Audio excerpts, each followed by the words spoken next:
Luck on Sunday. Brought to you by World Pool. Bet with the world.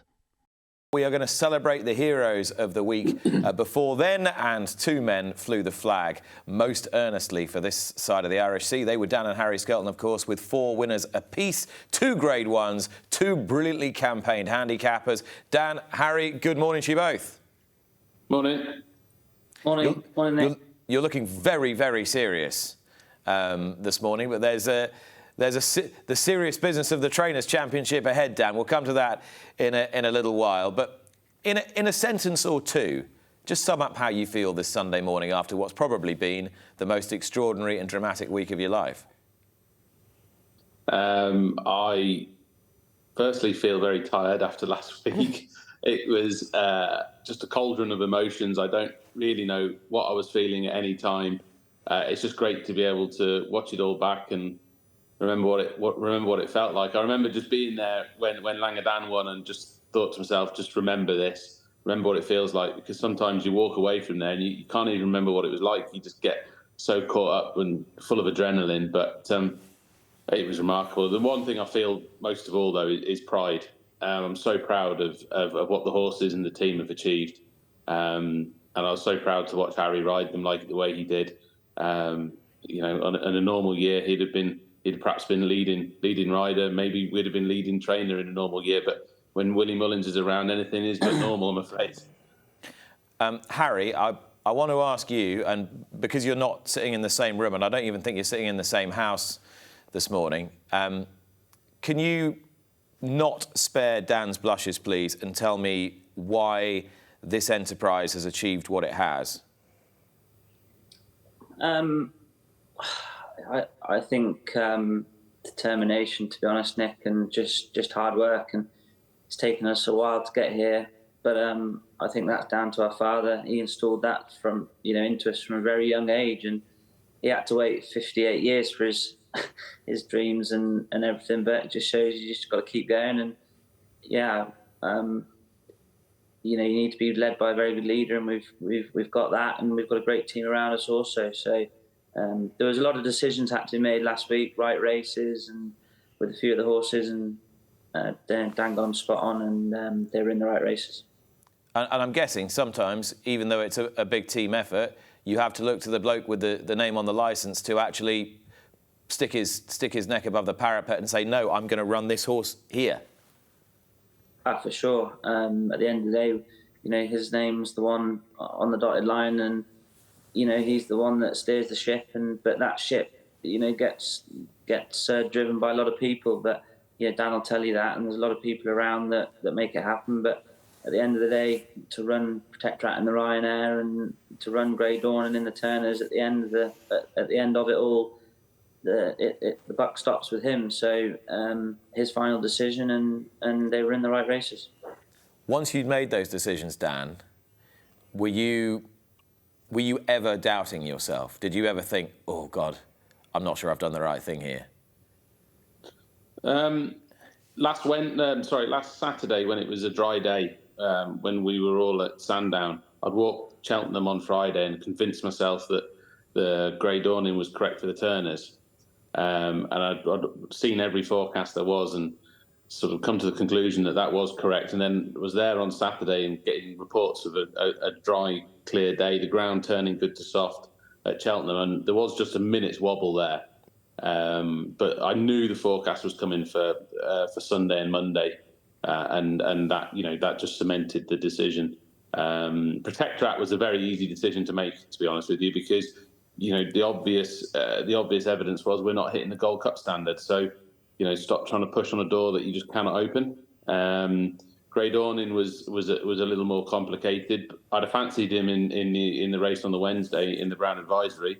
Whether we'd beaten Factifile, hopefully we'll have a go at him one day. But Factifile was very authoritative, and I think once he crossed the line, I was quite happy that I was running on the Thursday. So, sometimes the coin lands head up, sometimes it lands tails up, and it just worked for us this week.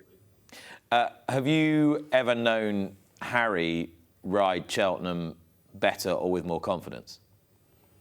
No, I haven't, and I felt that the first two rides there, the Langadan and Unexpected Party, they were just so seamless. They were, he made them. It looked like it was a foregone conclusion when you watch it back. But he made, only a good jockey can make it look like it's that comfortable. And I think that was the springboard to the Thursday. The Wednesday going as well as it did, obviously just brought the Thursday into sharper focus. I know Ruby was very complimentary about Harry, and Ruby's everybody's hardest critic. He set an extraordinarily high standard around Cheltenham himself, so he's every right to discuss rights and wrongs of rides around there. But I just felt that once Wednesday had gone as well as it had, Thursday it had an even better chance of going well. And to be honest with you, Harry will tell you, like, Grey Dawning was like plan A the whole way. It never once deviated from what needed to be, and that's just a good rider on a good horse. Harry, then talk us through how plan A just was never deviated from, and how straightforward this Turner's Novices Chase appeared to be for you. Yeah, well, when you win, it always looks straightforward, doesn't it? You have to have the horses. But I've just gone through that race in the Turners, and it worked out exactly how I wanted it to. I knew Harry Cobden would go, good strong gallop on Ginny's Destiny, and I could sit in behind him and just follow him. But I think probably when I got beat by Ginny's Destiny back there in the at the November meeting or December meeting, I think the ground was a little drier and just got done almost into a bit of a sprint and made a mistake 2 out. So I didn't really want that happening again. And I knew sort of once I jumped 4 out at the top of the hill that I wanted to get upsides Harry and just make sure I was there then. And Grey Dawning answered every question then. He was brilliant down over the last 2. Just idles then on the running. But I think this horse has it all, really. He's so unassuming. He doesn't know how good he is, but he just seems to find, I don't know, he just seems to find the racing all come quite naturally and easily to him. And at home, you definitely wouldn't see that of him. Now hopefully he can go all the way, and he's just that little bit special. So, Dan, do you think this is your Gold Cup horse for next year? Yeah, definitely. I mean, if we've got one, it's him. He's always looked special. He won 2 bumpers. I was very disappointed that he fell at Aintree last year in a Grade 1 novice hurdle because I thought he'd win. But that's water under the bridge. That's in the past. You can only look forward. And sometimes horses learn. Well, not sometimes, all the time. Horses are learning from their mistakes. Humans are learning from their mistakes. And I think that we're shining the pebble even more with Grey Dawning by sort of giving him plenty of racing. He subjects himself to sometimes difficult situations by hanging left a little when he gets in front and making that mistake against Ginny's Destiny.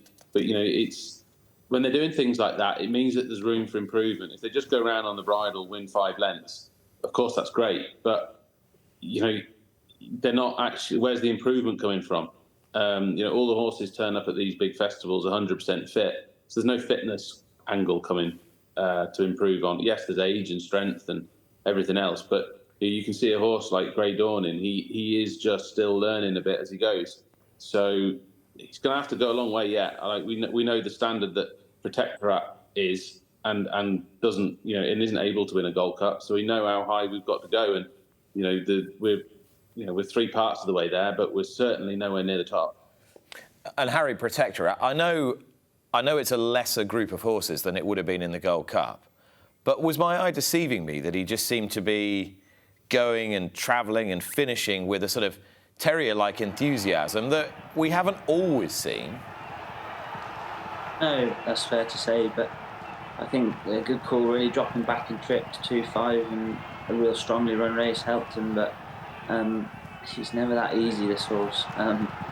He can be quite headstrong in a lot of his races, but just suited last Thursday that they went really strong, so he just settled in behind, and he was flat out. But that's the only time he does settle, is when he is flat out.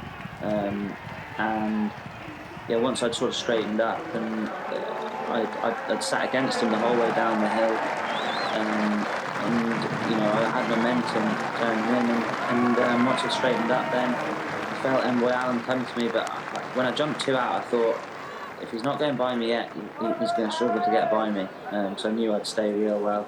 And once I jumped the back of the last, he was real brave then, and geez, he took off after the back of the last, and he really hit the line strong.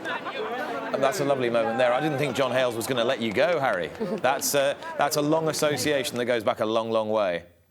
It really does, and John's a great man, and he's a great man for the sport, and he's been a long connection with our family, and he absolutely lives for it, and he loves his horses, and great other connections that own the horse, but John Hales is one in a million. He's the best winner, but I'd go as far as saying he's the best loser of anyone, and you could certainly learn a lot off John Hales.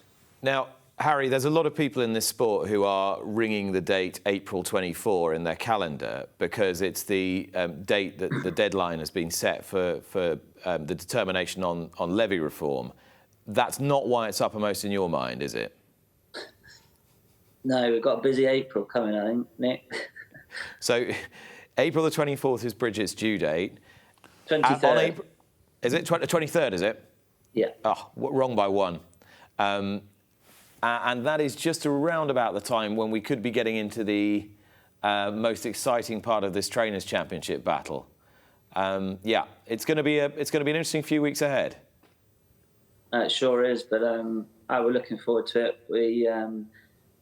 We've been here before when I was trying to do it, and now it's swung to the Trainers' Championship. So I'm sure Dan will tell you all about it. But look, it's not going to be a given.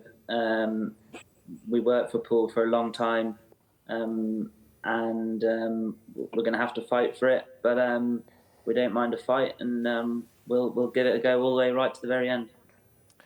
I think this has got all the ingredients of something that is genuinely going to entertain us, Dan. And people sometimes find championship battles rather boring, but this is going to be an absorbing one right to the end. What have you got up your sleeve? Have you got, do you think, the ammunition up your sleeve? Because you know your rival has. Yeah. It's a long way out to poke the bear, isn't it? 6 weeks. Have you spoken to the bear? Yeah. And what's he said? You ready for a battle, boy? But he's look, first and foremost, from my perspective, it is a privilege to be in this position. I've made no secret ever since before I even had a runner. If someone had interviewed me and said, "What do you want to achieve?" I'd said I want to be champion trainer one day. So I'm not going to take my words out now and change them. It is something I'd love to do.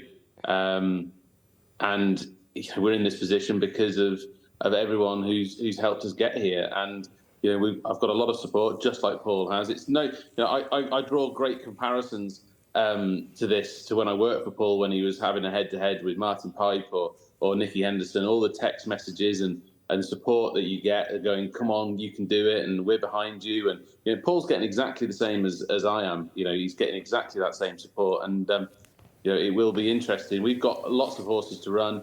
A lot will hinge on Aintree, Ayr, and the last day of the season at Sandown. We've got some horses for those, and we'll just be doing our best. We've roughed a few off after Cheltenham and some novices before that, so we're not going to be running horses inappropriately. But those that can go to the festivals will be, and I suppose there will be a little bit more of a spotlight on them because of it. But I'm sure. Well, we'll try and keep you entertained, and you will. We'll try. We'll try and maintain our composure throughout it. And then, of course, you kind of have to pretend you don't mind that much as well. That's the art, isn't it? Oh no, not at all. Not at all. I mind, and he minds, and we both really mind. He won't say "Oh, good luck to Dan" throughout it. And rightly so. He wants to beat me, and I desperately want to win. But what I will say is, whoever is victorious in the end, it will be. I hope we stay the way we are, because ultimately, without his education, if you like, I wouldn't even have a license, let alone be in a challenging position. But he said in the paper yesterday, he's going to have to work hard for this. And I haven't gone as far to say as he's going to have to work hard to defend it, because it's not appropriate for me to say that. But he knows by his own words that I'll give it a good go, and we'll give it our best shot. Simple as that. You were suggesting to me yesterday there might be sort of a double page spread big flash magazine shoot with the two of you. Two finer advertisements you couldn't find. I've got Megan chuckling away here on my right. Yeah, we'd need some fantastic stylists perhaps for that shoot. We're perhaps not at that point yet, but it's like you say, sometimes championship battles aren't exciting. If this one is, like I say, it's an absolute privilege to be involved in it, and we'll be doing our best. And there has to be a winner, there has to be a loser. And look, if we get beaten in this, it doesn't mean I'll be dejected and not want to try again. That's not the case at all. We will always be trying our best. Just before we go, Dan, are the four winners from Cheltenham? Are we likely to see them for the rest of the season or not? Yeah, they'll all head to Cheltenham. The only exception, Aintree. The only exception might be Unexpected Party, whether he's better off going to Ayr.